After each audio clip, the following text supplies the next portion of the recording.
What's important to see here is that awareness never steals the experience and has a thought about the experience.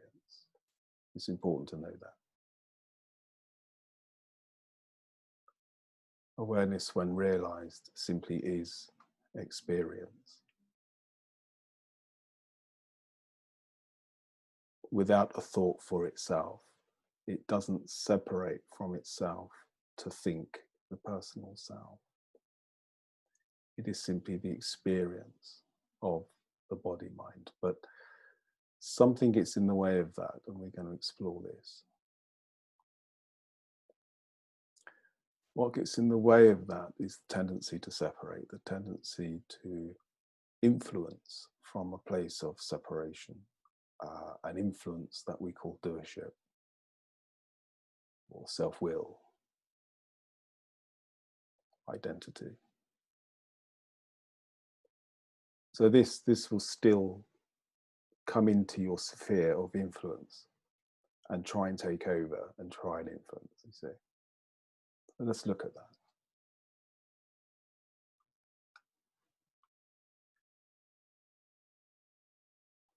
I'll explain what it looks like from consciousness as the concentrate reality that remains undifferentiated to any form that may appear or arise out of it, such as a body sensation or an actual memory thought that arises out of it.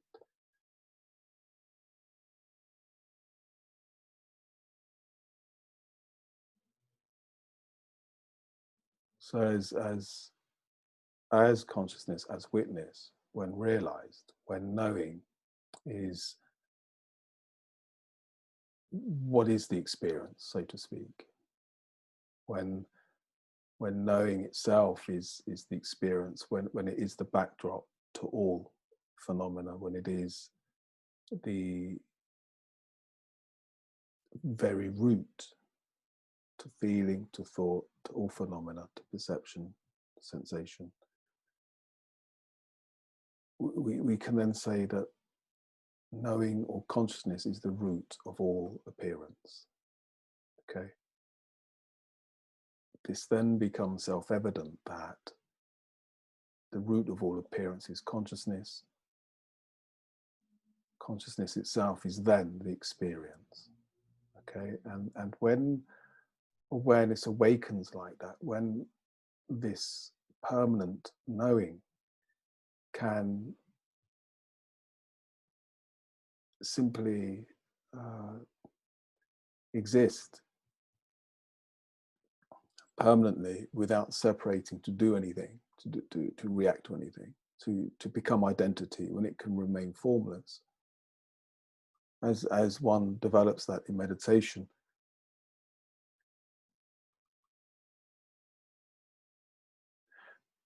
we can say that all experience is consciousness. We can say that.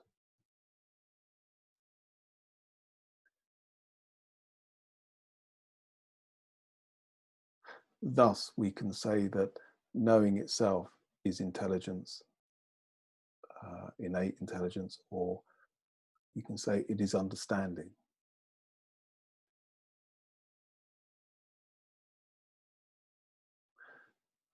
What you come to see when awareness begins to become the experience, when experience of your body mind comes back to consciousness, comes back to meditation,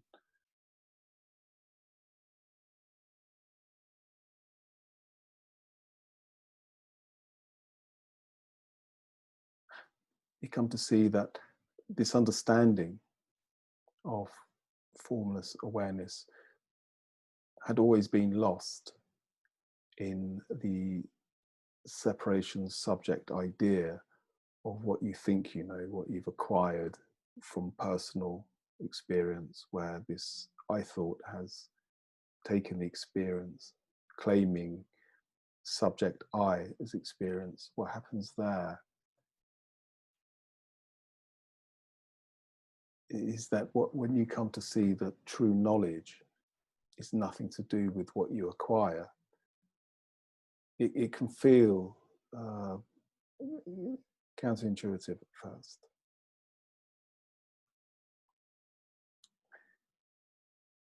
And awareness doesn't have to separate itself to tendency to try and find out. See, consciousness itself is knowledge.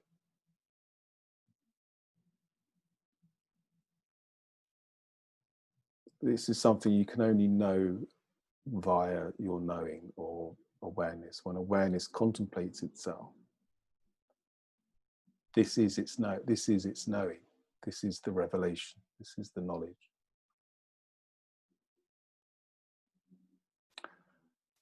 And it's from this knowledge that it starts to concentrate in your nervous system. It starts to concentrate. This point here, there's a concentration we call seeing, and it's linked in with all the nervous system, you see, which is then linked to the energy points of the body. And as there's no attachment, it starts to concentrate more in these points of the body. But in concentrating in these areas of the body, there's still a tendency in these areas of the body that activate a tendency to separate and to then react mentally or emotionally as a doership. Okay? But here there's like a war between the knowledge you're born with and the tendency to acquired knowledge that kind of blinds you from this true knowledge being the experience. Okay? But this tendency to separate is only a tendency. It's a habit.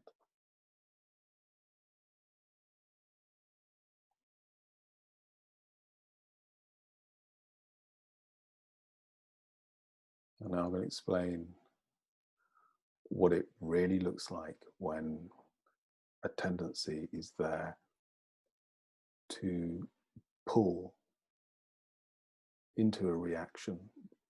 What happens when you remain as consciousness, when you remain undifferentiated, okay? There's a process here.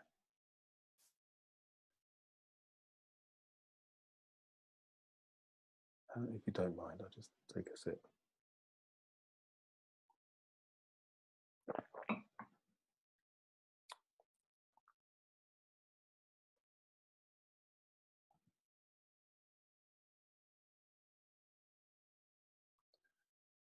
And what you'll find is in fact fascinating. And you come to see how radical the true path, the way of direct experience really is, and what the cost really is. And radical meaning how so completely different it is from the old way of willfully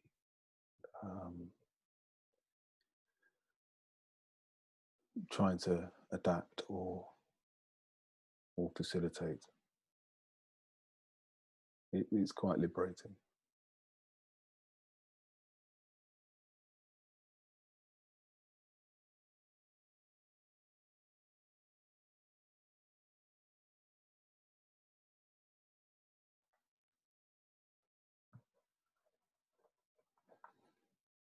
Especially when you come to see what the body-mind is. It really has nothing to do with identity or subject I. It has everything to do with consciousness, with awareness. Everything is awareness. Experience is awareness. Nothing can exist outside of that. And everything that you see has its root in the awareness or the witness of it. Remember what I said about non-duality. Non-duality is the not two. It's where, as knowing being the experience, the forms appearing, having no inherent existence outside of what is not here being the experience of here. This is one, there's no two. All is consciousness. So you can't even say, oh, the mind is not real, or the body is it's not real. There's only consciousness. That's duality. Okay, who's saying that? Because when you investigate further, when you really begin to establish yourself as the witness, you'll come to see that the seer and the seen are one. All is consciousness, because everything you see has its experience in what is not here, and what is not here is appearing as this. Okay. What takes you out of that oneness or that direct experience is that pull to subjectify yourself as an I thought that objectifies thoughts. Okay, that's duality. You need an I thought to perceive a thought, and the I thought experiences the thought, and they always remain two. See? So now we're looking at process in terms of one, in terms of the concentrate of awareness that comes from meditation or comes from knowing.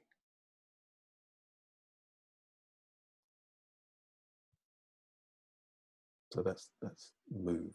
That's that. I'll take you through a typical process.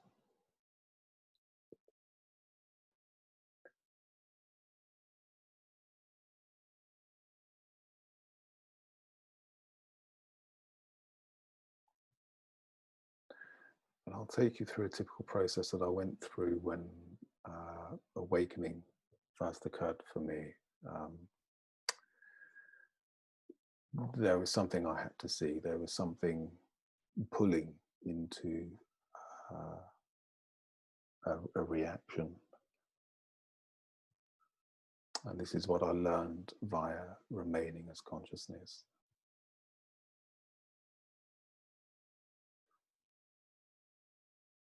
I could see that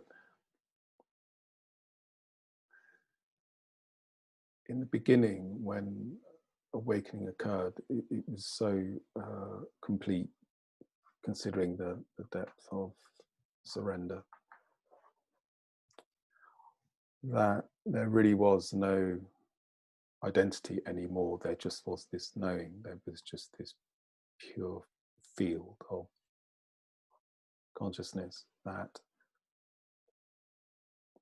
had its reality in essence, in the very essence of what it is, the absolute, whatever you want to call it, the field. And from that field, there is this pure awareness, that this witness that I couldn't see how it bore influence upon my forms. See, on awakening, I saw that the forms themselves, the body sensation, the emotional registration, or the energetic registration to external stimuli or internal response, whatever, to external stimuli, I quickly came to see that feelings are simply memory. There's actually nothing, although it's personal, there was nothing to personalize it, because what we're seeing is awareness, and that's non-personal. So non-personal and personal sort of became one. But there was no personalization. Okay. It was quite interesting to see that through perception, through the pattern of perception, the pattern of my what you call it, nervous system, worked in relation to memory. That's all. And there was no one to mentally or emotionally react to that. There was only the experience of that. Okay. And the body mind became less potent. See, because where there's no mental or emotional reaction to it, there was no petrol being poured on it. Does that make sense? There was no, the petrol we pour onto it is suffering, is where we identify with the emotional registration, and out of it relate from it as a subject I, separating from pure witness. So this tendency just completely fell away. But what I saw was that there's still what there was still was there was still sort of things in my memory that gave rise to thought, and some of the thoughts sort of arose as ego states. You know, for instance, you would sometimes feel something, and the ego state would be quite childlike. So you would know that it's a really old pattern. Did you see? And there'd be a sense of childlike threat, you know, going right back to when you were young. And of course, I had lots of that because I had a very dysfunctional upbringing, as most of us have had. I don't claim to be special or different in any way.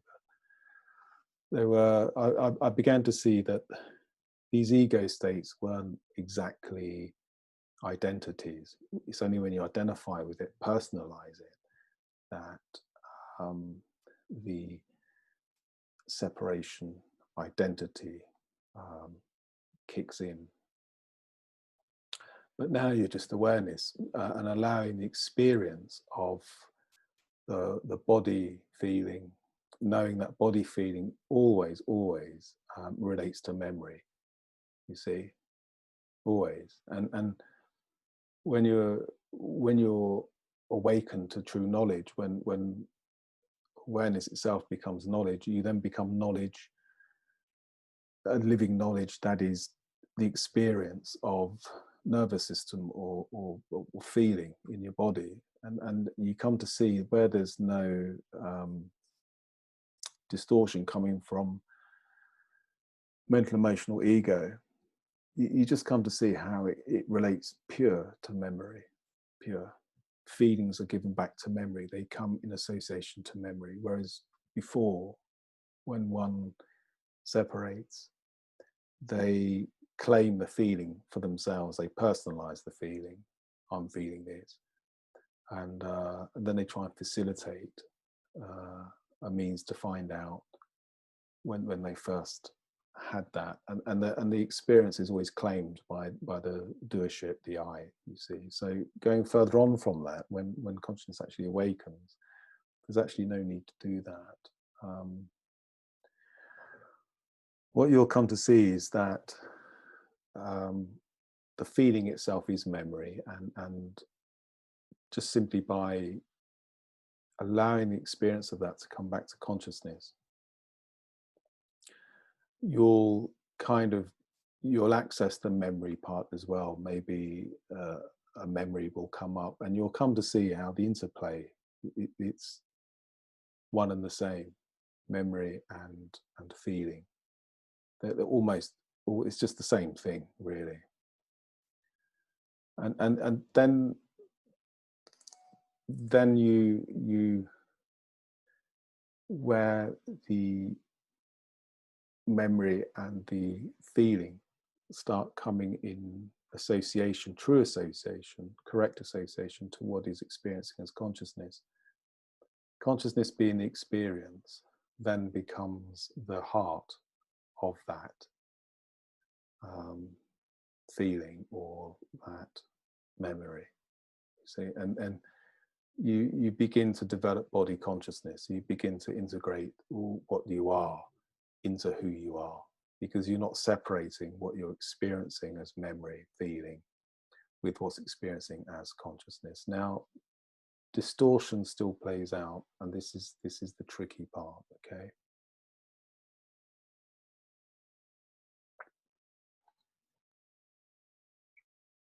I hope you're following me. If this is too difficult, just say.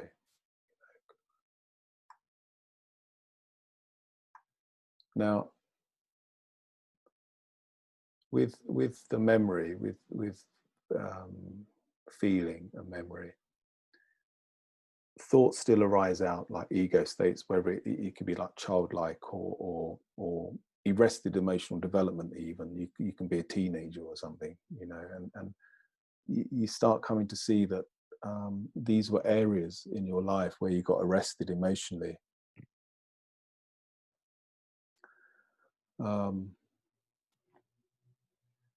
Is where you start becoming more conscious. You start becoming more conscious of how you separated, or where you shut down, or where you stopped accessing that part of yourself, you know, through separation, through mental emotional reaction to it. Okay. Now, as awareness, you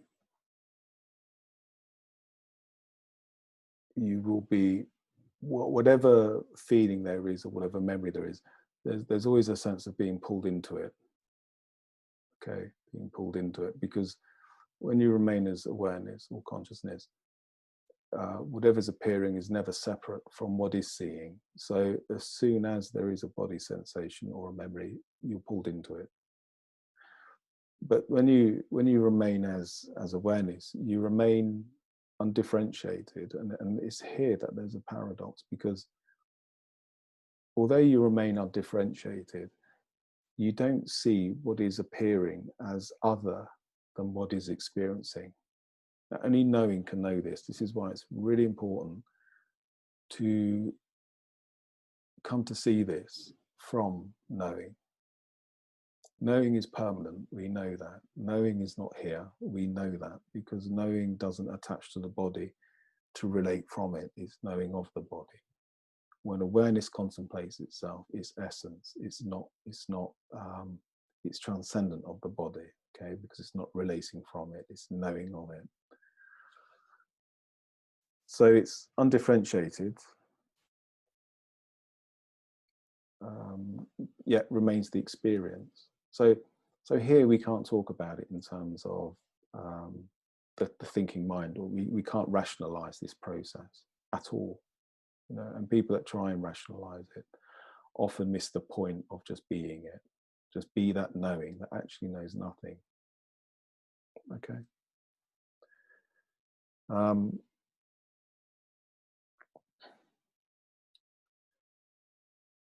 That's just standard sort of basic general experience of the body mind from consciousness. But sometimes you'll get something really big come up, something really testing, something really will pull you into a reaction. There'll be a reactive element to the memory, a built-in activation point where you'll feel that memory, that feeling, and there'll be an immediate coming out of that direct experience, and the ego state will become something where it really protects you from that feeling. It won't allow you to feel that feeling at all. You know, something that you may have learned when you were very young, something it could even be feelings that as a child, you know, you weren't able to feel, you weren't able to express, because one, you didn't have the infrastructure to do that, or two, it may have been too dangerous in that environment to express that feeling, or to acknowledge that feeling, you see. So maybe when you're very young, part of your nervous system has its own activation points where you separate quite strongly. Okay, and it could be something that happened when you're very young, growing up in your family, or it could be something that happened through school. It could even be something that happened when you began your working career. I don't know. It can be at any point in your life, but all of that memory and all of that feeling is in your body mind. And when you have a strong activation point to separate, you separate into a very strong subject, I, defensive reaction to your body mind, in a way where you've learned to survive, or learned to not feel something or hide something, and then compensate. You'll have a compensatory narrative, you see. Now, when you begin to give experience back to knowing, okay, a nice way of saying that as well, a nice way of putting that is, it's like this is where you give all experience back to your heart, okay? But it's not the heart that that's emotional or feeling sensation. It's the deeper heart that actually is the experience of this physical sensation. It could be in the heart, it could be in the solar plexus. What we call the sacred heart in Christian mysticism, the sacred heart of Christ or pure consciousness. You see, when you live by that, you're living by permanence. You're living by what's known in the Gospels as what's built on a rock, permanent, steady, strong. Okay, and it's like you can get triggered. Okay, this activation point can occur when knowing, and even that trigger, activation point to separate, even that has to be experienced. Even that has to be known.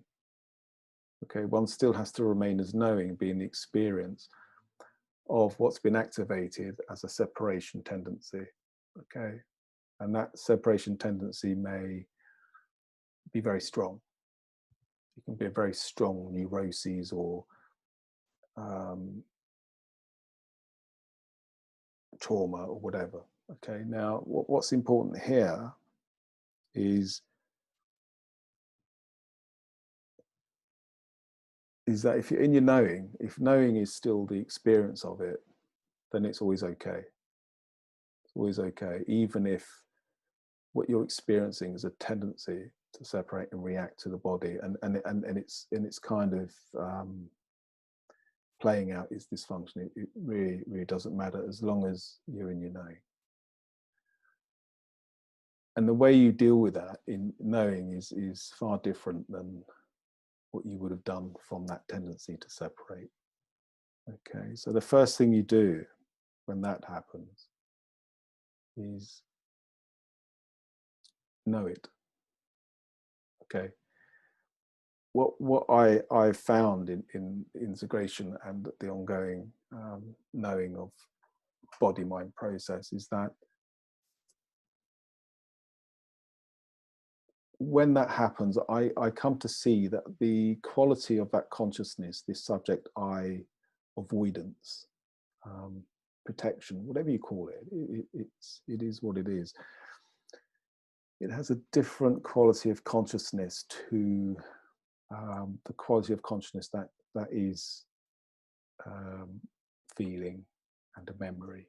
Okay, it's different. It's an energy that is kind of made up of tension. It's tension, see? And where we've identified with the body and we've personalized that tension, it becomes a very strong subjective I, you see, very strong, you know, angry and all these things, you know, to protect itself. It's like a bear with a you know, pulling the thorn out. Now, the way to pull the thorn out of that is to is for one, don't be frightened of it and say, oh, my ego's back. I've lost the sense of knowing. No. One has to really be okay with that. Be okay, even if what you're experiencing is not okay. It's not okay, and that's okay. That's okay. In my early days of integration, I had to go through a lot of this. Okay, let's go through a lot of this, and it's what I came to see was I couldn't deal with what was going on in my body mind when this was appearing. Okay, often what happened was when this was appearing, I just had to stay with that, often, you know, in the head, and it would distort the body energy, create anger or resistance. So what I would have to do, I would have to just be with that until it softened. Okay, until it softened, and it didn't matter how long. You know, as I say, when you relate from knowing, it has no agenda. It's just pure intelligence, and it's and when you remain in that, you come to see how it becomes pure influence.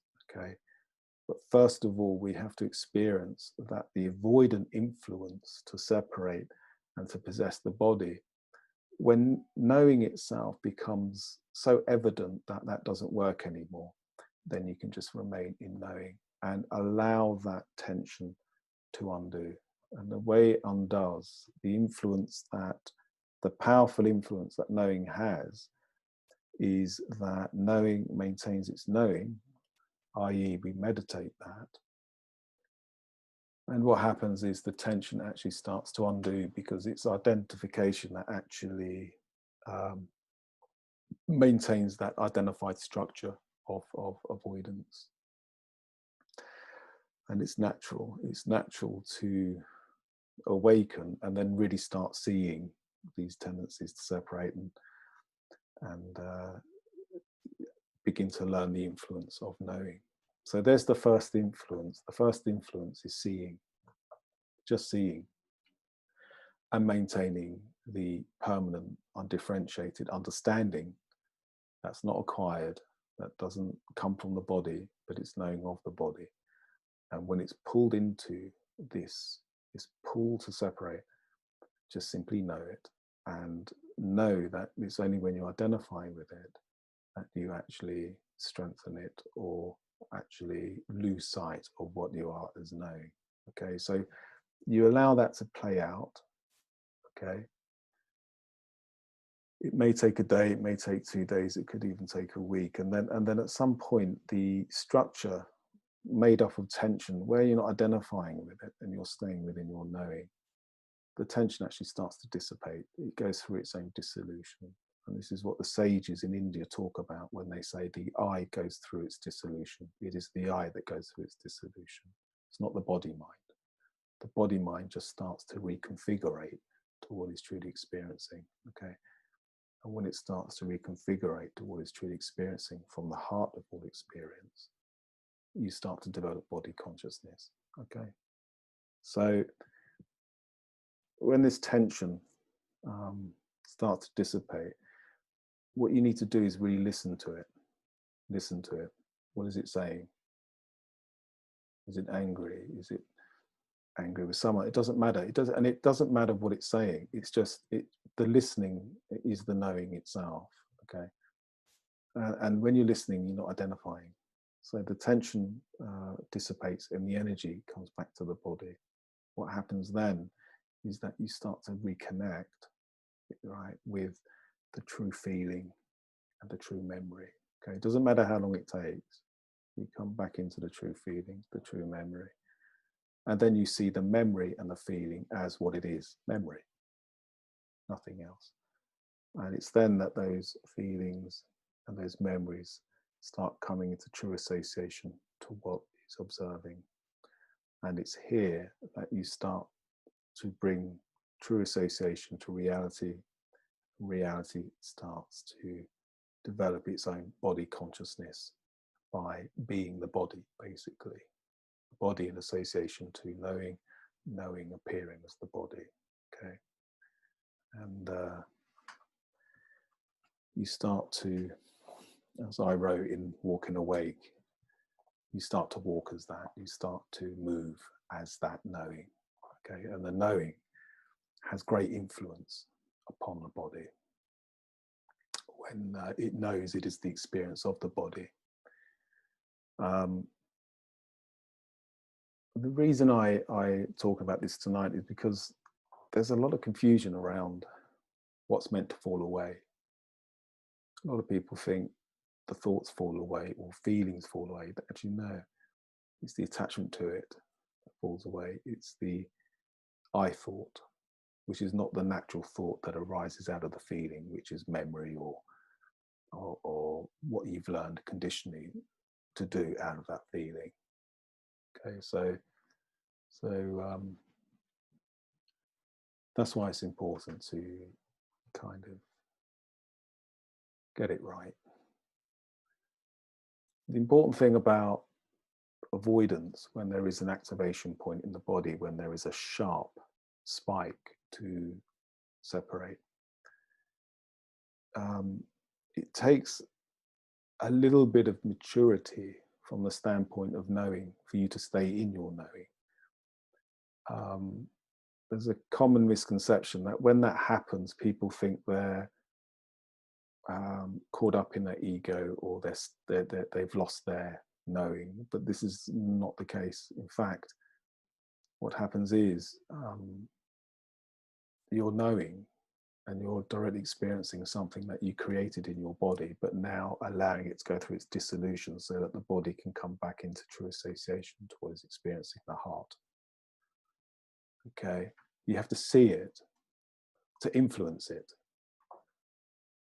Okay, because everything in you is not separate from you.